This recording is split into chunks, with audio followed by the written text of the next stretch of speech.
discuss the greatest players to ever pick up a basketball, a few names come to mind. Kareem, Larry Bird, Magic Johnson, ruthless, obsessed, unstoppable. And while many have tried to follow in their footsteps, there's only been two players that will always be in the GOAT conversation. LeBron James. What if I told you there's one player that should be in that discussion who isn't named LeBron James? What the fuck are you talking about, man? Jordan, Kobe, Curry. Three dynasties built, not bought. They were drafted, developed, and dominated where they started. LeBron's impact was physical, power, control, size. Though he may not scream in your face or punch in the air like MJ, but don't let that smile fool you. His game is just as deadly. And when you really look at it, his greatness mirrors MJ and Kobe more than LeBron ever did. Steph Curry has MJ's killer instinct, Kobe's obsession with the craft, and a legacy that reshaped the modern game. LeBron may be the king. Curry, he's the revolution. And revolutions don't follow rules. Jordan and Kobe didn't just want to win. They wanted to break you. They thrived on pressure. While Curry's demeanor is different, the mentality is the same. He made them fear the entire court, from the logo to the rim. Cover, shot clock winding down. Curry's going to have to put it up, launches it up, shot clock up. Every team now builds around the three-point line. Kids don't want to dunk, they want to shoot like Steph. But as you see, he's the Japanese Steph Curry. Unlike LeBron, he didn't need to dominate physically. He dominated skillfully. My question to you is, has Steph Curry messed again? That's not a game. Four for 40. Well, you know, I got crucified for this question already. Has Steph ruined the game? Because I also was asked this, and I said the person that ruined all of this was Bron. Steph deserved, I think he did deserve one before the one he got. 2 fouls on Steph Curry. What they're trying to do, get Steph Curry switched onto the initial ball handle. Yeah, it was a foul anyway. So it's 2 shots regardless. That's a bad decision. Foul trouble has mitigated your performance. Irving. Stolen by Curry, but a reach-in foul. That's 5 on Curry. He's had 5 fouls. That's a close one. That looked like a good steal. Yeah. As Tristan Thompson able to get that deflected rebound. And a foul on Curry, and Curry's going to get it with a technical. He throws his mouthpiece after fouling out of the game. We're kind of just waiting for it to calm down a little bit so we could congratulate the individual guys, because the competition was amazing in the series, and it's what basketball is all about. So win or lose, you appreciate the stage we were on, and just that back and forth that we live for. So yeah, it stung. It sucked to watch them, celebrate, and wish that would have been us. But at the end of the day, you congratulate them for accomplishing what they set out to do, and it'll be a good image for us over the summer and all next season to remember, so that we come back stronger.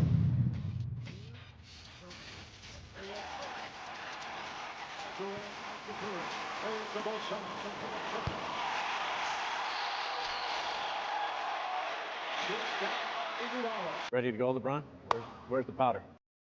Bron's stance, and it's like Mike. If Mike would have made it okay for y'all to just be like, yeah, I'm leaving this team and I'm going to another, because I don't like what the owners are saying. If Mike would have did that, there would have been no loyalty, because we all, quote unquote, wanted to be like Mike, right? And I felt like, even though Steph was good, I felt like Bron was the guy that did it, because I feel like when Bron made it okay for people to team up, it stopped making the star player have to come back with something added to their game. I think you're answering a different question. I agree with you, saying, but I'm talking about the style of play with everybody shooting. That's what I'm saying. Okay. If Steph had Russ's usage rate, if Steph had Harden's usage rate, well, if he doesn't, they have no shot this year. And I'm concerned he can't do it. Everybody can't shoot like Steph. If they turn it, it's a three-point game. The analytics says if you make this many threes, it's the equivalent of that many twos. But you got guys that shouldn't be shooting threes, Iggy. James Harden went to the Nets today. Wait, James Harden went what? To the Mets? The Nets. The Mets? Look. James Harden went to the Nets? Yeah. So it's James, KD, and Kyrie? Yes. I'm 36! Like, you had everybody would come in the league and have their thing that they do that you can't stop this. But now we got the scouting report on you because you made it to the playoffs. So this year we gonna take away this. And we wait on you to come back and have this. So you had Bron go up to Detroit and go through all that, right? And the man went to Miami instead of come back and defend it there. So it was like, now everybody thinking it's cool, y'all could team up, la la la. So now you create the three-headed snake out of Steph Curry now. Once they beat us, the two-pointer was gone. Gone. There's something different. It's hard to explain what it is with Steph, but Steph is somehow like the greatest system player of all time. And I'm not saying that to shade him. He's not better than the three centers.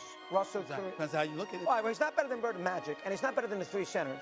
Hey, he's not better than Kobe. He's not better than LeBron, and he's not better than Jordan. That's 8 right there. I'll give you 7 more. He's not better than Duncan. I don't think he's better than Oscar. That's 10. He's better than Durant?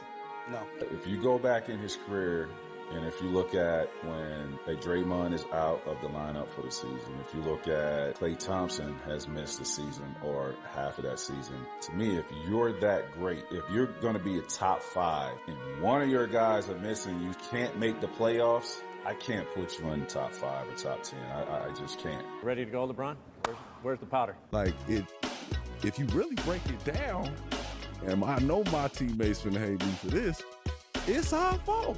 Like, granted, Kyrie halved his knee. You know what I'm saying? My shoulder was messed up. We had a bunch of injuries, but if we don't lose that first championship, who's shooting threes? Because y'all have all been telling them, look, this was the formula y'all wanted. Y'all said shoot it from half court. Steph did all that. He still lost. That's why it's important to always talk to guys that play the different perspective. I would have never answered it like that or thought about it like that, but that's a true answer. I think that's much more to blame than the three-pointer. I actually think that's an entertaining aspect to the game. I think Steph Curry is not just a superstar, but he's revolutionized basketball in a way that will go down in the history books. And by the way, it's not just basketball. He's like soccer.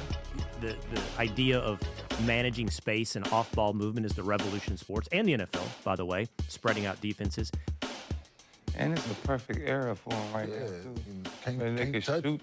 You can't touch him. He can shoot, and he gets to run around freely.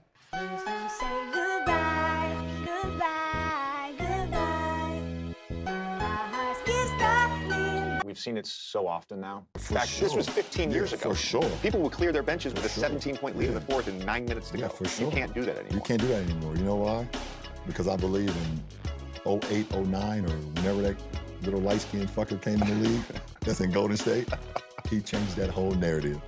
He did. He single-handedly changed the no lead is safe. It's like Pat Mahomes right now. And you can see a lineage between different skill sets, right? Michael to Kobe, right? You can see that. Yep. I don't know that there's been a player that has influenced the game more than Steph.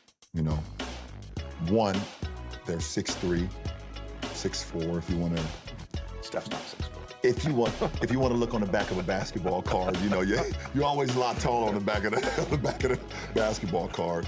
They were just so relatable, and kids felt like they could be them. They were guys that was not always counted on. They were small in stature, and they just defined the odds. Are you the best point guard ever? Yes. Yes. It's me and Magic. That's the conversation. Yeah. Obviously, I have to answer it that way, but I really feel like, to your point, like Magic's resume is ridiculous. Yeah. Like, all right, so the fact that we're even having that conversation it's a place I never thought I'd be in. But Magic, like that's a lofty resume to shoot for, right? So I'm still going. Let's see what happens.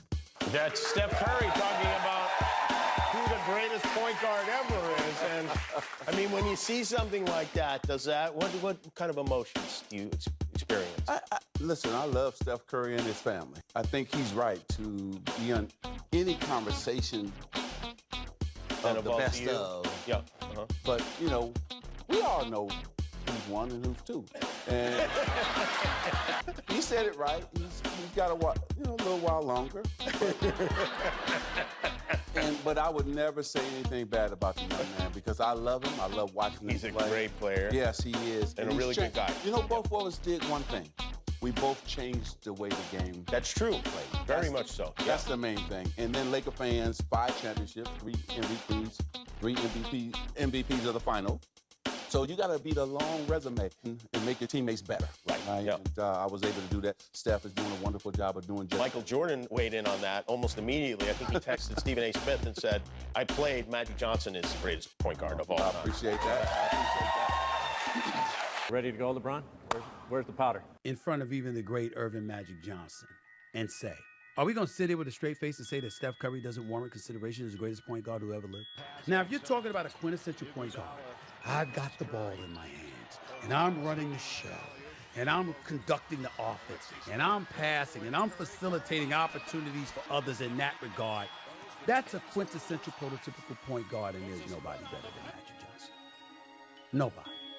But I'm asking y'all to take into consideration the word impact.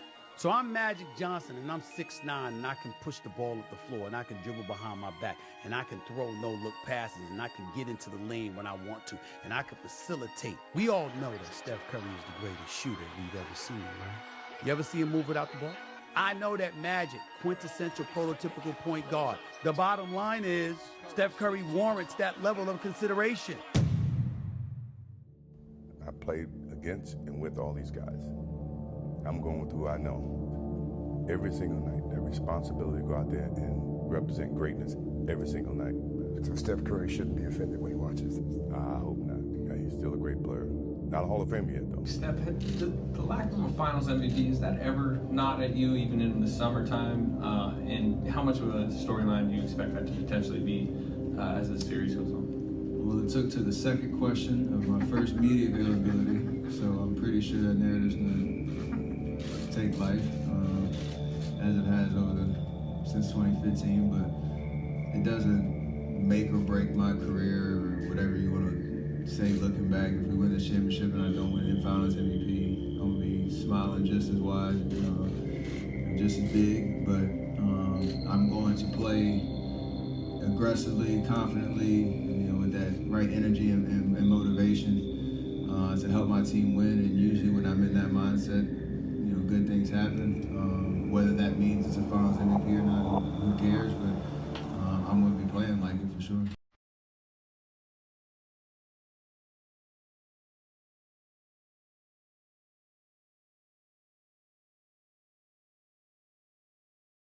The Ducks dynasty is still very much alive. The 2022 Bill Russell NBA Finals MVP Award goes to Stephen Curry. 10 years, I want to be, known as a true professional, a guy that played the game the right way.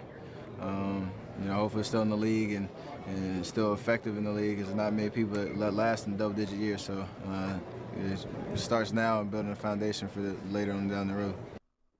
I'm wondering, not saying, I'm just wondering, because he's been consistently the best shooter his whole career. I'm wondering, is it time to start putting him as the best player of all time? They're going to be remembered as game changers. Here's why they're a dynasty.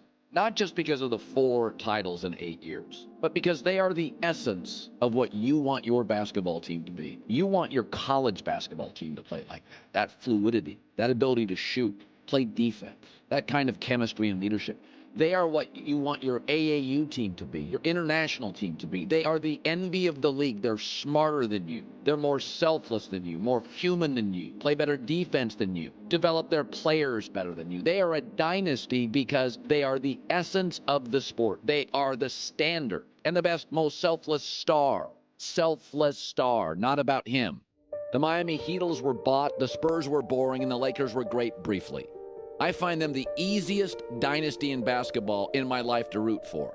I was rooting for Steph last night. For some reason, still has to validate his greatness. I was rooting for Clay last night, who's had to overcome, as one of the nicest professional athletes in the country, 2 devastating injuries. I was rooting for Wiggins last night, a really nice kid who was labeled a bust, though he never was. And yes, I was rooting for Draymond.